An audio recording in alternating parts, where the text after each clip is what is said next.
Ona mi wygląda jak jakiś wentylator, jakiś wiatrak, jakiś, nie wiem, mini klimatyzator. Okej, ona się świeci. O nie. Siemaneczko. Dzisiaj spróbujemy sobie po raz kolejny przeanalizować materiał na kanale YouTube, tylko tym razem nie będzie to polski materiał, nie będzie to materiał polskiego Tech Youtubera, a Linusa Tech. Jeden z chyba najbardziej popularnych kanałów technologicznych na świecie, którego materiały bardzo często cieszą się wielomilionowymi wyświetleniami, a dzisiaj przeanalizujemy sobie jego materiał, który się nazywa PS5 Slim First Look. Wygląda to, że mają już PS5 Slim, a do tego wszystkiego dochodzi to, że będą chcieli rozebrać tą konsolę na części pierwsze. Jestem bardzo ciekaw tego materiału, myślę, że część z Was też będzie ciekawa tego materiału, więc bez zbędnego przedłużania spróbujemy sobie przeanalizować ten materiał. Postaram się poza wstępem nie robić zbyt wielu cięć w materiale. Zobaczymy, jak to będzie wyglądało. Włączyłem polskie napisy tak, żebyśmy wszyscy mogli zrozumieć, co w materiale chodzi i jeżeli ja też nie będę czegoś rozumiał, to jak najbardziej też się dowiem czegoś właśnie z tych napisów. Dokładnie ten materiał, który teraz widzicie, sobie otworzymy, przeanalizujemy sobie, zobaczymy, czy będziemy mieli coś do powiedzenia więcej na temat PS5 Slim, czy też zwyczajnie będziemy tylko oglądali tego materiału, a nie będę miał nic wiele więcej do dodania. Ok, powiększymy sobie na pełen ekran i jedziemy z koksem. Look at this, you guys! The PlayStation 5 Slim, I can't believe it! And oh my goodness, we've already completely taken it apart. Because of course we have. Since its inception, the PS5 has been a real big boy, and I'm sure loads of you are excited to be able to put No tak, zdecydowanie była duża konsola. instead of beside it. But these days, you can't trust a company to just improve the new one. There's always a catch. Just like D-Brand miraculously catched this PS5 Slim for us as it fell out of thin air. Seriously, they won't even tell us how they got it. But they did well before they're supposed to hit store shelves on November the 10th. I hope no robots were hurt on the... You can check out their dark plates down below if you want to make your PlayStation 5, regardless of whether it's the old kind or the slim kind, that look better.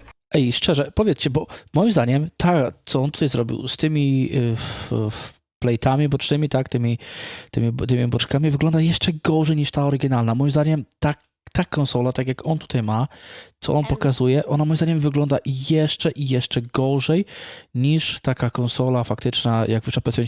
Tutaj w tej konfiguracji z tymi boczkami, ona mi wygląda jak jakiś wentylator, jakiś wiatrak, jakiś, nie wiem, mini klimatyzator, tylko nie taki klimatyzator, tylko jak tutaj, nie wiem, czy tam w Polsce też są takie rzeczy, takie klimatony, nie wiem jak to nazwać.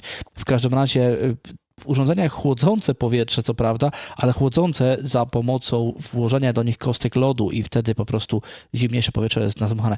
No tak to mi wygląda tutaj w tym momencie ta konsola PlayStation 5 właśnie w jego wydaniu. Strasznie brzydko. Okej, reklama. Dobra, przewiniemy dalej. This is it! The PlayStation 5 Slim with everything you liked and probably pretty much everything you didn't like about the original PlayStation 5. Let's go ahead and get it cracked open. Look, it's been a while, okay? Oh, Jesus. Okay, in the top we've got a non-revised, exactly the same DualSense controller that we've come to know and love. With the great haptic feedback we've come to know and love, the touchpad on the... Okej, fajnie, szkoda trochę, że nie zmodyfikowali tego pada do PS5, ponieważ tam są wady w tym kontrolerze. Niestety gałki analogowe potrafią się psuć dość szybko i to wiele osób narzeka właśnie na analogi w kontrolerach DualSense. Szkoda, że tego nie zmienili. Mogli dać coś lepszego. To by było na pewno może nawet lepszą rzeczą niż ten cały PlayStation 5. Niż ten cały PlayStation 5 Slim. Boziu, ale ja gadam. Jedziemy. The top end, of course, they're adaptive triggers, which can have their resistance adjusted depending on how the game developer intends. Oczywiście. Tutaj się nie zmienia sterowanie. To jest dokładnie to samo, co było. Szczerze, naprawdę fenomenalne są te pady, to bez dwóch zdań, bo to uwielbiam te pady. HDMI cable. Oh, that's an interesting. Are they going for like an eco-friendly vibe here? The non-dyed twist ties? Modern Warfare 3 code. Oh, no, it's just an operator pack. Remember when things used to come with actual games? That was cool. Well, here, I don't care about any of this, so you can have my pin, whoever watches first. There you go. What am I looking at here? A to co to? This must be something to do with dbrand. I will figure it out later.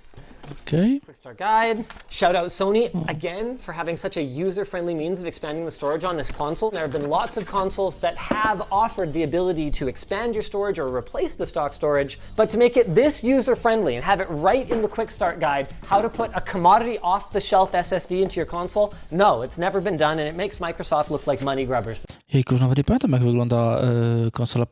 Ja sam robiłem rozpakowanie konsoli PlayStation 5, ale wydaje mi się, że była lepiej zapakowana niż ta nowa wersja. Albo mam tylko takie urojenia.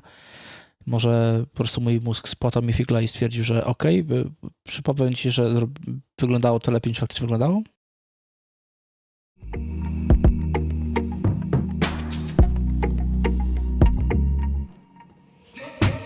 Nie wiem. This generation around. Oh, it's glossy. Oh, it's partially glossy. Okej, ona się świeci. O nie. You know what everyone really liked about the original PlayStation 5 was the popped collar look? How about a shiny popped collar? It's a lot smaller though. You know, No jest różnica duża. No. pictures online, it felt like it wasn't really that much smaller. But it's way smaller. Here, let's get this stuff out of the way so we can... Ej, faktycznie, dajcie znać, wy co na temat myślicie, bo faktycznie, jak teraz patrzymy na te konsole, gdy mamy je porównane właśnie 1:1 obok siebie stojące, no to faktycznie PS5 Slim wygląda naprawdę znacznie mniejsza niż PS5. Okej, wizualnie się ona niewiele nie różni. Nawet bym powiedział, że wygląda nieco gorzej ze względu na jeszcze większe wybrzuszenie, inaczej, wizualnie jeszcze większe wybrzuszenie na napęd. Natomiast, praktycznie się wiele nie zmienia. No tutaj zamiast jest zaoblone w tą stronę, to jest do środka tutaj. Tutaj mamy też jakieś tam zmiany drobne. Tutaj jakiś pasek jest. No te zmiany nie są duże wizualnie. Szczerze mówiąc, ciężko by mi było powiedzieć, która konsola mi się bardziej podoba, nie? Size comparison here.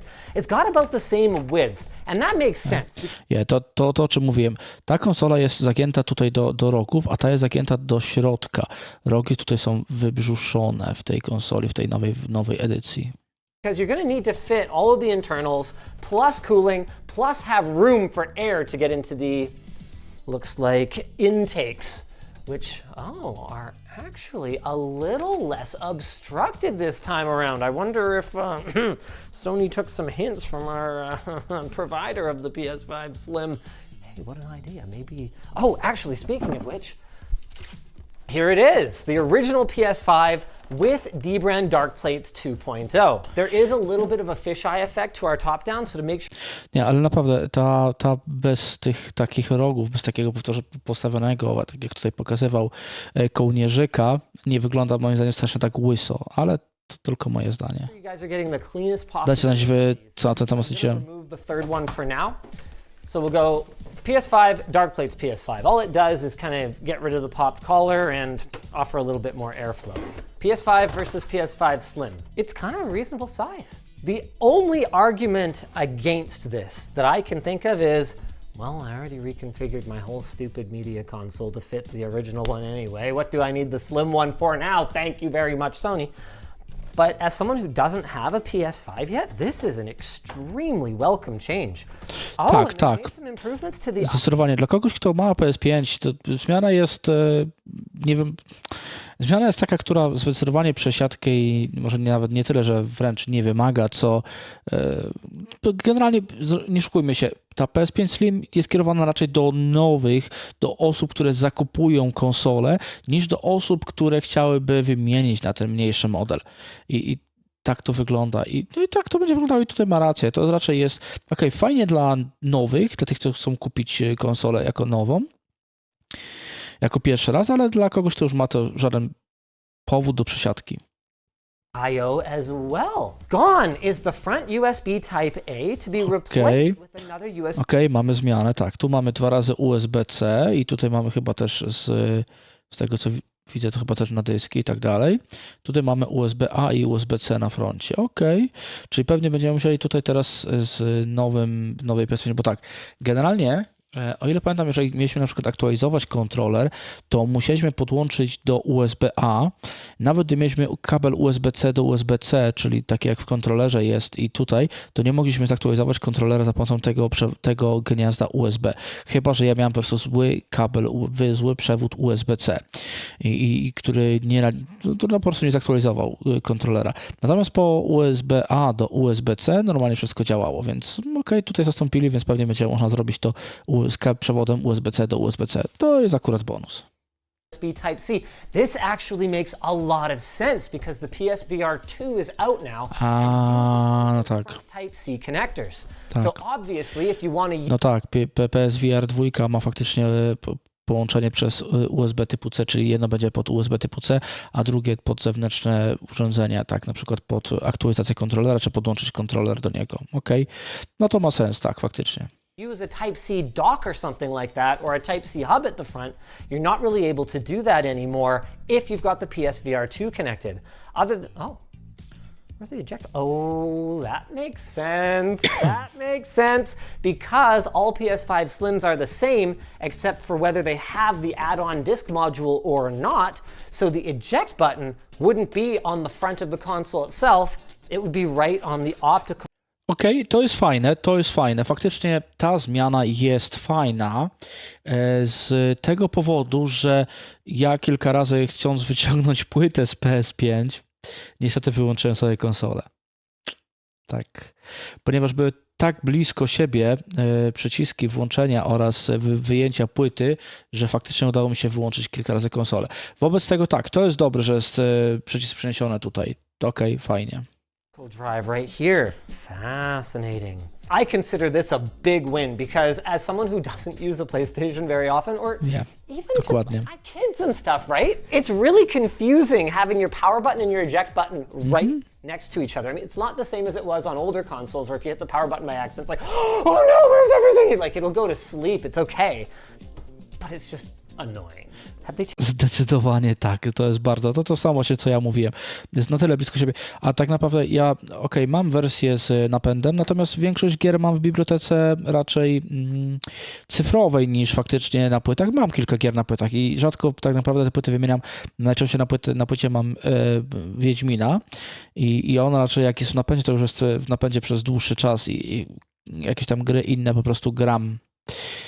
Zazwyczaj tak jak mówię, z wersji cyfrowej, a po prostu Wiedźmina jak od czasu do czasu sobie włączam, to po prostu leci sobie z płyty od bezpośrednio. I jak na przykład chcę zmienić płytę na coś innego, no to wtedy faktycznie miałem ten problem i bardzo rzadko wymieniałem tak naprawdę napędy, a prawda jest też taka, że niestety ja to jestem też takim graczem bardzo, bardzo, bardzo niedzielnym. I rzadko te płyty wyjmowałem. I/O, but there's no stand included anymore. That's got people kind of upset.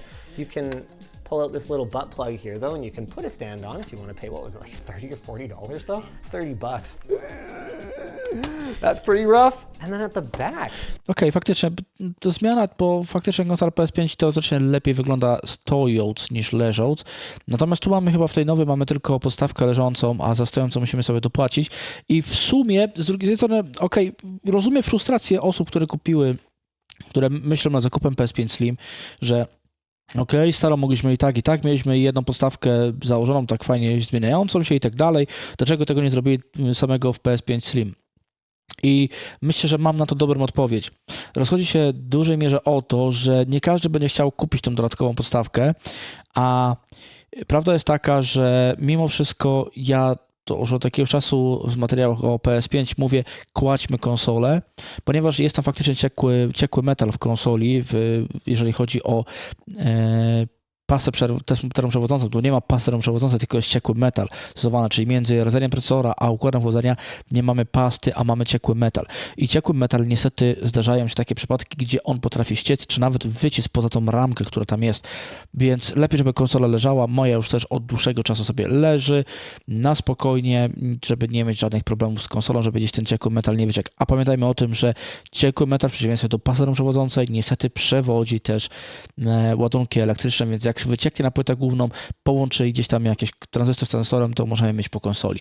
Więc okej, rozumiem takie utrudnienie, po prostu podejrzewam, że o to chodziło takie utrudnienie, jeżeli ktoś faktycznie chce postawić sobie konsolę, zapłać powiedzmy $30 i my przy okazji będziemy mieli za co w razie czego naprawić ci konsolę na gwarancji.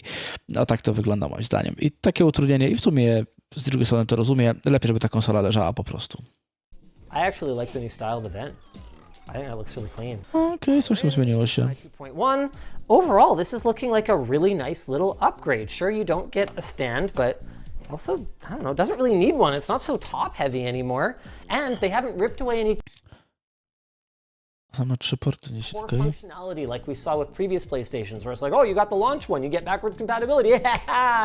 Not anymore. With that said, it's not like the upgrade is completely cut and dried. You see, it's reduced in volume by more than 30%, especially if you compare it to the not dark-plated one. This is a little less impressive because it doesn't have that. And it's been reduced in weight by 18 and 24%. How can it be reduced in weight by 2 different percentages? So you might not realize that... Znaczy się, normalnie mogą obniżyć się w 2 różnych procentach. Zwyczajnie po prostu, jeżeli konsola z napędem ważyła więcej, a sama płyta główna, obudowa zmaleje o powiedzmy taką samą ilość, taką samą wagę, tak, czyli powiedzmy odchudzili konsolę o kilogram i slim i powiedzmy wersję z napędem, no to jeżeli ta wersja z napędem ważyła więcej, no to mniejszy procent odchudzenia będzie tej konsoli z napędem, no jest logiczne raczej, no. This is the second time that Sony has revised the PS5. At launch. Więcej niż second time, niestety. Chyba, że zmniejszałem. No w sumie każda rewizja zmniejszała nieco wagę konsoli. Niewiele, ale każda troszkę zmniejszała wagę konsoli. TSMC's 7nm node, but Sony quietly revised it to use their 6nm node. Tak, to prawda. Yields. Remember how at first these things were basically unobtainium? It also apparently helped with the thermals. Remember when these things ran super hot at first? That's why they don't anymore, and that's why the PS5 Slim is 18 to 24% lighter, because the 6nm version used a smaller cooler and thus was lighter than the original 7nm one. Now, what node... No tak, jeżeli jest mniejszy, tak, no to mniej energii wytwarza, czy mniej ciepła właściwie, tak, jeżeli tą samą moc ma mniejszy procesor litograficzny, wobec tego mniej ciepła wytwarza taki układ graficzny, układ APU. No a jeżeli mniej energii, no to potrzeba mniejsze chłodzenie i stąd ta redukcja wagi. PS5 Slim is on, we're not entirely sure, but we've seen leaks saying that it's 6nm, 5nm, and 4nm. So I guess we'll need to measure the die and then maybe take an educated guess at it. Now, since we have the Slim before we're supposed to, connecting it to the internet for the first time was a little bit scary. Fortunately, the phone home wasn't a problem, which is good because this thing is literally useless without Sony's servers giving it a sniff. For instance, one of the cool new things about the PS5 Slim, even if it's a bit controversial because of the pricing, is that the digital version can be upgraded later to add the disc reader. So let's just go ahead and... Tak, wersja PS5 Slim, jeżeli kupimy bez napędu, to możemy dołożyć napęd w przyszłości. Tylko ja miałem nadzieję, i na podcastach z Bartkiem rozmawiałem, że miałem nadzieję, że będzie podłączany dziś za pomocą przewodu USB-C, gdzieś będzie po prostu leżał sobie ten napęd z boku i co moim zdaniem miałoby większy sens, bo na przykład jak chcemy konsolę wziąć na wakacje i grać same gry cyfrowe, no to nie potrzebujemy napędu, odłączamy go, bierzemy tylko samą konsolę i to by miało sens. Wtedy moglibyśmy też podłączyć do konsoli PlayStation 5 zwykłej digital, tak? Taki napęd i też by to było w porządku, ale Sony nie. Zrobi to tak, że będzie wyglądała wersja z napędem i bez napędu tak samo jak dołożymy do niej napęd albo zabierzemy napęd, jeżeli to ma jakikolwiek sens. W każdym razie chyba z tego co wiem, to też Sony w momencie, w którym dołożymy napęd do konsoli PlayStation 5 Slim bez napędu, dołożymy go, to Sony będzie wymagało podczas uruchomienia, żeby aktywować ten napęd, będzie wymagało połączenia z internetem. Show how that works. There's the cover plate and okay. It's 3 screws. Just pull on it. Oh, you don't even need... Well, I don't know, you just said... Oh, okay. Wow. That's kind of great, actually. Super painless. Well, other than the fact that in order for this thing to work, you have to register the unit online and bind it to your PlayStation 5. Though, we were informed by a viewer after WAN show that apparently this is not something that Sony does by choice. For now, I guess I'll just, not put this back on because we're about to start our teardown. What do I need? iFixit kit? Because the truth is, the LTT screwdriver is not great for everything, which is one of the reasons that I need the LTT backpack so that I can also Kolejna reklama. iFixit kit. By the way, the units shipping now have regular zipper pulls until we get you guys a carabiner one later, so you don't have to worry about any fragility in the carabiners. LTTstore.com. Why don't we start by trying to remove the rest of the panel? Oi! Okay. I'm not yet.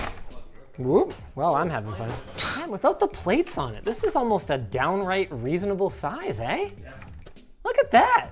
In case you were curious, I certainly was. This is the connector they're using for the Ty, a co powiecie, tak jak tutaj pokazało tą konsolę, okej, tu, tutaj, nie?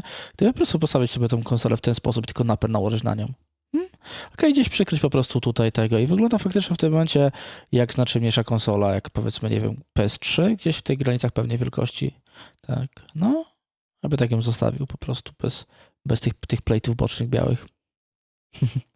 Dajcie znać w komentarzach, co na ten temat chcecie. Albo ewentualnie po prostu jakieś zaślepka na wentylator i to wszystko. Ciekawe, czy ktoś takiego coś wymyśli. Man, without the plates on it, this is almost a downright reasonable size, eh? Yeah. Look at that. In case you were curious, I certainly was. This is the connector they're using for the optical drive. No. Based on the pin count, I couldn't even begin to guess what it is. It's certainly not USB or SATA. Maybe it's even PCIe. But why for an optical drive? Unless you could possibly use it for other things in the future. That'd be super cool. One thing I can tell you won't need that for is a storage upgrade. It is just as easy to replace your drive in the PS5 Slim, and they've even made... Fajnie, że pozostało zwykłe złącze PCI Express generacji 4 na konsoli PS5. Super, bo w tej starszej było, tutaj zrobili to samo. Żadnych kartek jak u konkurencji, więc to za spoko. Maintained compatibility for up to 110mm M.2s, even though those are quite rare. Love to see it. Speaking of storage, yet another upgrade that I haven't even mentioned yet is that the all-digital version went from 825 gigs to 1 terabyte.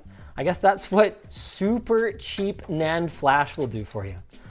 Let's get this fan pulled out here. Okej, wentylator wygląda bardzo podobnie.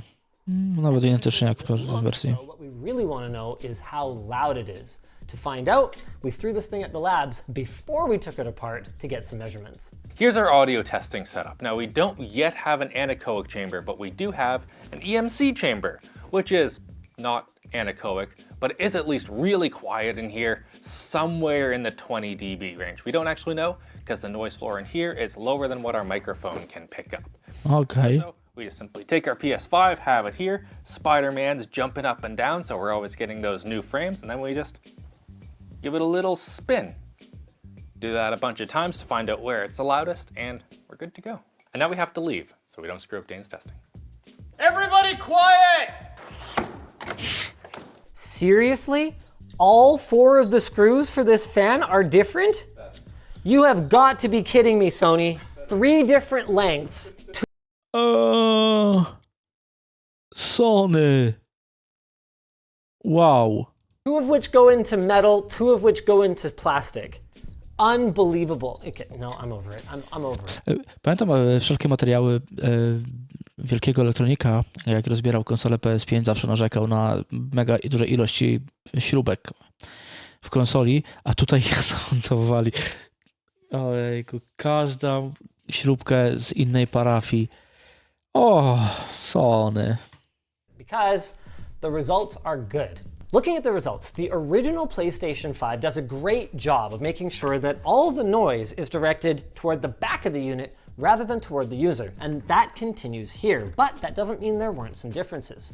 Both were so quiet at idle and in the menu that they were below the noise floor of our EMC chamber, which makes sense since the fans were barely spinning, if at all, and in games, neither of them exceeded 35 decibels, but the character... Okej, czyli tak, PS5 Slim 33,6, 33,8, czyli nie mamy wielkiej różnicy tak naprawdę. Front tutaj tak bardzo podobnie, ale też Slimka troszeczkę inaczej się tutaj rozplanuje. Okej, dobra. Characteristics of that sound were slightly different, with the original PS5 having kind of an even emission of sound toward the back of the unit, and the Slim being ever so slightly quieter overall, but louder on the side of the optical drive. So if for whatever reason you keep your PlayStation 5 kind of behind you and to this side, no, this side, there we go, you may prefer the OG rather than the Slim. Whichever one you decide you like, we're gonna have links to them down below. Now things are about to get really tricky because we discovered that this whole thing with the screws being all different is a bit of a theme here. So I need the motherboard out and in my hands, basically. Oh, hold on, there's one screw I missed. The warranty void if removed screw. Oh, look at that, there's a little, oh, it's cute, there's a little PlayStation thing on it. Hey, there it is. No i co, po gwarancji? First look at the inside of the PS5 Slim. Ooh, it's shiny. Ale faktycznie wygląda jakby układ chłodzący był znacznie mniejszy. Really small heatsink, my goodness. No. No. That's just cooling whatever this is attached to, and the bulk of the heat. Ah, yes, there it is. Okej, jest tam kolejny. Not only on this side here, but also internally here. There we go. Yep. That makes way more sense. Time to take out some more screws. This is a funky little ribbon connector. First thing we got to do is pop this out. Yeah. Okay, so that's the lock. Yep. Then we grab this and ooh, oh, hello. Okay. Hello, little buddy. What do you do? Oh, wow, the whole... That's it? Hold on a second. No, we got our Wi-Fi antennas. Let's get those removed. Jeez, I can't believe how easily this thing comes apart. Other than using all doofusy different screws, this is not bad. To the chassis. Oh, no, we're not. Wow, look at that. Oh, whoa. Careful, don't want to bend that heat pipe. Oh, huh. There's your front I/O daughter board. Okay, so that's all that does. Is your power button and then... Tak, no, przyciski dokładnie. High speed, USB-C. Tak jak było i w starej, to samo mniej więcej. Let's have a look at the power supply. Oi! Oh. Okej, zasilacz też fajnie. This is hilarious. Labs has a note in the script about how they were able to get that warranty void if removed sticker off without tripping the thing. I was wondering why it was still all black. Well, good job with the heat gun, you guys. I definitely ruined it. Now let's talk about the power supply. For what I think are pretty obvious reasons, I'm not going to be opening this up, but we do have some stuff to say about it, first and foremost being that it is rated for exactly the same amount of power as the old one. 12 volts, 31 amps, so 372 watts. We did some testing though, and the results surprised us. The PS5 Slim was identical to the old one. We were expecting it to be different in some way. So at idle, we were looking at about 4 watts. On the home screen, roughly 50 watts, and in game, about 225 watts. One really weird thing we noticed though is that if you go back to the home screen without closing your game, you're still seeing power draw around 160 watts, which is way more than the 50 we were seeing before. This means the game is far less suspended than we would have expected, so definitely make sure to properly close your games when you're done, or you could see it on your power bill. Now, given that the PS5 and the PS5 Slim are within margin... Okej, no tutaj wygląda, że no faktycznie napięcie takie same, pobór mocy taki sam. Generalnie chyba taki sam jak w wersji 1200, gdzie już faktycznie była zmniejszona ta konsola, więc wygląda na to, że mamy to do czynienia dokładnie z tą płytą główną, która była w wersji 12200 czy 12000. Tak, w każdym razie tak, jest to ta sama, podejrzewam, płyta główna. Zmiana jest tylko po prostu w obudowie, zmniejszyli nieco obudowę, a tam może mieli naprodukowane więcej obudów i nie zmieniali jeszcze wcześniej, tylko po prostu dopiero teraz. Tak jak ja się tutaj śmiałem, że przecież ta konsola właśnie 1200 to już jest w pewnym sensie wersja slim konsoli. Error in terms of power consumption. Maybe this is not a new node in fact and just a redesigned PCB, which is a bit disappointing because we were hoping for a jeżeli cała płyta główna nie jest taka sama, tak jak mówiłem, tylko po prostu no, jest jakaś tam zmieniona, jest płyta główna, bo też tak może być. Natomiast na pewno chip graficzny jest, chip APU jest na pewno taki sam jak w wersji 12000, gdzie by miał właśnie 6 nanometrów zamiast 7 w wersji premierowej. More efficient console. There is a way for us to know for sure-ish though. Oh boy, my notes say this is as far as we went. So we're in uncharted territory now. Do I really have to take out all these screws? I'm just gonna get a power tool. Y'all ready for this? Hopefully these are all the same, because I'm not keeping track. So far they are. Yeah, it seems like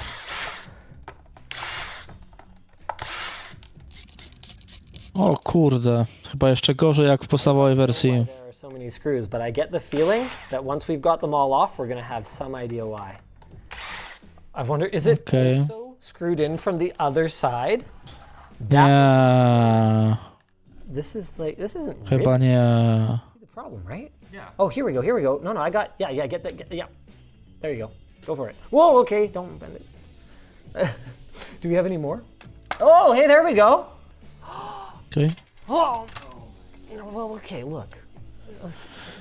Ja już myślałem, że tego klampa nie będzie, ale tutaj co? Aha, bo tu mamy... Compound. No, mamy, widzę tutaj sporo właśnie faktycznie termopadów i one pewnie trzymały konsolę, dlatego tak ciężko odeszło, pomimo odkręcenia wszystkich śrubek. Okej, no fajnie. Termopady to, że są na jakichś tam może ważniejszych kondensatorach i innych tego, żeby... Zresztą za chwilę się pewnie dowiemy, na czym są. On each of the DRAM packages and the NAND packages too, actually. We're looking at 16 gigs of GDDR6 from... Okej, bardzo dobrze. Okej, fajnie, bo ile pamiętam, to w PS5 w wersji podstawowej chyba nie było chłodzenia, bo to są chyba właśnie pamięci NAND, czyli po prostu dysk SSD wbudowany w konsolę i tutaj nie było wszystko. Kontroler jest połączony termopadami z tym właśnie aluminiowym backplate'em, tak, więc fajnie, pamięci RAM, więc tak naprawdę w pewnym stopniu to może być, no, może być warte zainteresowania się tą konsolą nową. Właśnie ze względu na to, że one będą miały lepsze odprowadzanie ciepła właśnie z tych miejsc i te miejsca będą podlegały mniejszym awariom, mniejszym ryzyku awarii, tak? Okej. Nie pamiętam dokładnie, czy faktycznie też są termopady tam w PS5 zwykłej, ale wydaje mi się, że nie było aż tylu termopadów, co tutaj. And then here's our chipset as well as a DRAM cache, presumably for the SSD here. It's funny how as soon as they switch to the internals, all the screws... A tego klampa mogli już zmienić. Same length. What a weird... Oops. That's fine, that was fine. Whoop, whoop, whoop, whoop. Okay, was this on wrong? Is this supposed to go in the same direction as the other thing? Probably not. Probably fine. I'm sure Sony knows how to put these together. Oj, przepraszam, widzę, że strasznie napisy są w złym momencie. Spróbuję. Okej. Bo widzę, że teraz napisy są w złym momencie. Nawet nie czytałem napisów, tylko starałem się słuchać, co tam mówiono. No, okej. I mean, I could give them some pointers. Oh, that sound though. watch out, there is liquid metal in there. There's liquid metal in there? Yep. Oh, balls, that makes sense. Oh, I found another screw. There's your problem. There's your problem right there. Whoa! Okej. Liquid metal shim to ensure... Okej, fajnie, że w dalszym ciągu jest ciekły metal na konsoli, to jest akurat bardzo, bardzo dobre ze względu na to, że po prostu ciekły metal tak szybko się nie starzeje. On też się starzeje, tak, ale mniej jak trochę pasta termoprzewodząca, on nie twardnieje tak łatwo i nie traci tak szybko swoich właściwości termoprzewodzących. Więc to fajnie, tylko tak właśnie mówię, że dlatego uważam, że nie dali po prostu podstawki do stawiania konsoli w pionie, żeby ludzi ich nie kusiło, tylko raczej, żeby jeżeli już chcesz, to sobie kup, jak będziemy musieli naprawić konsolę na gwarancji, to po prostu zapłać sobie $30 i tyle nas będzie kosztowała naprawa tej konsoli, powiedzmy, nie? Żeby mieć dodatkowy bonus za naprawę. Ale faktycznie chyba PCB jest mniejsze. Chyba mi się wydaje, że jednak jest mniejsze PCB. Nie jestem pewny, ale wydaje mi się, że jest chyba mniejsze niż PS5. Tej nawet 12200. Już nie mówię o podstawowej, bo podstawowej był jeszcze sporo większe PCB na pewno. It is not that easy to contain. It's all pooled up on this side over here, which is pretty wild. There indeed are the other two NAND packages. Okej, popatrzcie, mamy z dwóch stron tak naprawdę chłodzenie, mamy z dwóch stron przylutowane pamięci NAND i tutaj mamy połączone termopadami z takimi jakby backplate'ami, nie wiem jak to nazwać, z aluminium, które na pewno odbiera trochę tego ciepła. Okej, fajnie, co zrobione. Wow, that's a freaking ton of liquid metal. Look at that glob on there. You see that? Wow, what the heck? 5 heat pipes, and you can see they're making use of actually a lot of the space around that fan to pull in air from the side and blow it through. Moment of truth, where's the caliper? Oh, here they are. What's the size of the 6 nanometer full sized? 260 millimeters squared. Okay, we are 21.95 by 12.03. 260. Okay. It's the same die then, which... Tak jak mówiłem, 6 nanometrów, czyli dokładnie ma to samo, ten sam chipset, ten sam chip APU, który był w wersji 1200, tak? Czyli 6-nanometrowy chip jest dokładnie ten sam w tej wersji PS5 Slim, tak? Nazwijmy to, bo to Sony nawet nie nazywa tego wersją Slim, a tą, co mieliśmy, to się 1200, czyli dokładnie jest pewnie to samo, ewentualnie delikatnie przebudowana płyta główna, chociaż też pewnie niewiele. Może być nawet taka sama jak w tamtym, po prostu ona tak już była mniejsza w tej 1200 wersji niż w tej wersji premierowej. A pamiętajmy, że w premierowej wersji konsola PS5 miała 7-nanometrowy układ APU. Meaning that it having the exact same power measurements makes a ton of sense because functionally this is the same PlayStation 5 refresh, but in a much smaller and I see a lot of people kind of saying they don't like the look. In my opinion, better looking chassis. I'm kind of shocked actually. Historically, every other PlayStation Slim model. Znowuż widzę, przepraszam. Okej. Mamy napis teraz lepiej. Power improvement. PS2, for example, went from 200 nanometers all the way down to 90. PS3 went from 90 to 45, and PS4 went from 28 nanometer to 16 nanometer. Looks like with this, we get nothing other than everything we talked about already, which, again, I see a lot of... No nie tak nothing, bo nie oszukujmy się, wersja, mówię, premierowa miała 7-nanometrowy chip, natomiast wersja późniejsza 1200, czyli dosłownie z chyba tamtego roku, o ile dobrze pamiętam, a może nawet z tego roku, nie pamiętam. W każdym razie wersja 1200 miała właśnie 6-nanometrowy chip, więc troszkę miał usprawione. I ja to tak jak właśnie mówiłem w jednym z swoich materiałów, gdzieś tam o analizie właśnie, czy PS5 Slim będzie w tym roku, bla, bla, bla i tak dalej, tam mówiłem, że tu już jest nieomalże wersja właśnie Slim, czyli tak jak mówiłem i Sony zrobiło to, co mówiłem. I podejrzewam, że teraz troszkę zmniejszyło konsolę, a może być tak, że albo w przyszłym roku, albo jeszcze za rok wypuści faktycznie wersję Slim, która będzie na przykład wyprodukowana w 5 czy w 4 nanometrach od TSMC i dopiero właśnie jak będzie w 4 nanometrach wyprodukowany chip, to zrobi faktyczną wersję Slim i w tym samym czasie wypuści wersję Pro i konsola będzie raczej na 8 lat, a nie na 7 lat jak poprzednia przeznaczona. Dajcie znać, czy dla was by to miał sens. People kind of hating on it, but a bit more storage, no louder, it's smaller, extra USB-C. I like it. Crap, I'm gonna take so much hate. Please, fanboys, leave me alone. Dbrand is already hard at work on their Dark Plates 4.0, which are designed to make the covers for your PS5 Slim less tacky. I forgot about the glossiness actually when I was saying I like everything else about it other than that. Presumably they'll have a bunch of colors and probably a better air intake and all that good stuff that we've come to expect from Dbrand's Dark Plates, but they're not out yet. So you guys are presumably going to be sent to a page that prompts you to sign up for a notification once they're available. Thanks to Dbrand. Nie podobają mi się tutaj te takie zaokrąglone. Okej, ta czarna jeszcze spoko wygląda, ale ta biała wygląda strasznie moim zdaniem. Early access to their hardware, just kidding, none of that is true. Chyba to będzie tyle. No tak to wygląda. Chyba mamy koniec materiału. Dajcie znać, co sądzicie na temat konsoli PlayStation 5 Slim, bo zapoczęliśmy cały ten proces rozbierania konsoli. Jest chyba kilka usprawnień. Wydaje mi się, że ma więcej termopadów w takich dość, powiedzmy to, miejscach newralgicznych, jak właśnie pamięć NAND, pamięć RAM i tak dalej. Wydaje mi się, że więcej termopadów, więc to może być bonus, jeżeli chodzi o wersję Slim. Przez co mogą być te miejsca lepiej chłodzone. Co prawda chyba pamięci NAND nie słyszałem o tym, żeby się komukolwiek uwaliła.